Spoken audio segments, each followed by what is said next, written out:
আজকে আমি তোমাদের জন্য একটা নিরামিষ থোড়ের ঘন্ট নিয়ে এসেছি, তবে এটা সম্পূর্ণ অন্যভাবে করা এবং এটাতে আমি নারকোল আর কুমড়ো ইউজ করেছি।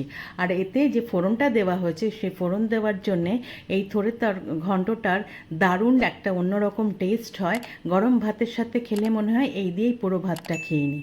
তাই তোমরা একবার এভাবে করে খেয়ে দেখো, কত সুন্দর এটা খেতে হয়, পুরো অন্যরকম খেতে লাগে। তাহলে চলো শুরু করি। তা প্রথমেই আমি নুন দিয়ে কিন্তু থোড়টাকে চটকে রেখেছি, ওইদিকে নুন দিয়ে চটকে রেখেছি আর এইদিকে কড়াই বসিয়ে দিয়ে আমি বড় 1 চামচ সর্ষের তেল দিলাম। তেলটা একটু গরম হলে তার মধ্যে আমি মেথি, সর্ষে আর শুকনো লঙ্কা ফোড়ন দিলাম। মেথি সর্ষেটা একটু ভাজবো, তবে বেশি ভাজা চলবে না, কারণ মেথি কিন্তু তেতো হয়ে যায় বেশি ভাজলে। করে তার মধ্যে আমি 2 চামচ মতো নারকোল কোড়া দিয়ে দিলাম। এই নারকোল কোড়াটা দিয়েও ভালো করে একটুখানি নাড়াচাড়া করে ভেজে নেব। একটু সুন্দর রং ধরবে নারকোলটায়, ততক্ষণ একটু ভাজবো। বেশ সুন্দর ভাজা হলে আমি যে থোড়টাকে আমি যে ওইদিকে নুন দিয়ে চটকে রেখেছিলাম সেটাকে নুন জলটা ফেলে দিয়ে এবার আমি থোড়টা দিয়ে দিলাম। দিয়ে এবার এই থোড়টাকে আমি ভালো করে কিন্তু মিশিয়ে নিচ্ছি। সুন্দর মিশে গেল নারকোলের সঙ্গে আর ফোড়নের সাথে। থোড়টা ভালো করে মিশিয়ে নিলাম, দেখো। মিশিয়ে নিয়ে আমি কিন্তু একটু ঢাকা দিয়ে দেবো। ঢাকা দিয়ে আমি 2 মিনিট রেখে দেবো। 2 মিনিট পরে খুললাম। যেহেতু থোড়টা একটু শক্ত হয় তাই থোড়টা নরম হয়ে যাবে। অলরেডি নুন দেওয়ার জন্য, এটা চটকানোর জন্য নরম হয়েই আছে। থোড়টা কিন্তু অনেকটা নরম হয়ে গেছে। এইবার আমি কুমড়ো এরকম লম্বা লম্বা করে কেটে রেখেছিলাম, সেটা দিয়ে দিলাম। আমি একটু জিরের গুঁড়ো, একটু ধনের গুঁড়ো, এই 1/2 চামচ করে আমি দিয়ে দিলাম।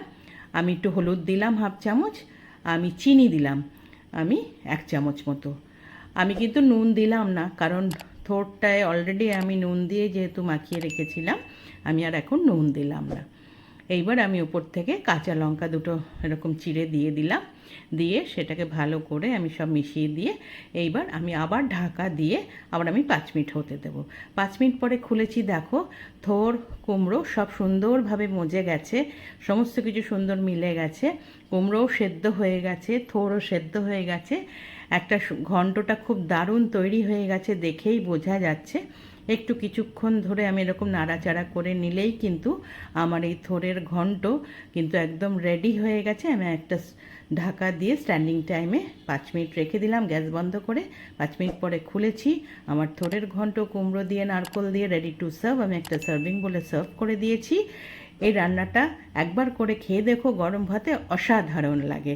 এই ফোড়নটার জন্য আরও মেনলি কিন্তু এর খুব সুন্দর একটা গন্ধ হয়। রান্নাটা যদি তোমাদের ভালো লেগে থাকে, এটা লাইক করো, কমেন্ট করো, শেয়ার করো। যারা এখনও আমার চ্যানেলটা সাবস্ক্রাইব করোনি, প্লিজ সাবস্ক্রাইব করে দিও। পাশে থাকা বেল আইকনটা প্রেস করবে, তাহলে আমার তৈরি সমস্ত রান্নার নোটিফিকেশন তোমাদের কাছে পৌঁছে যাবে।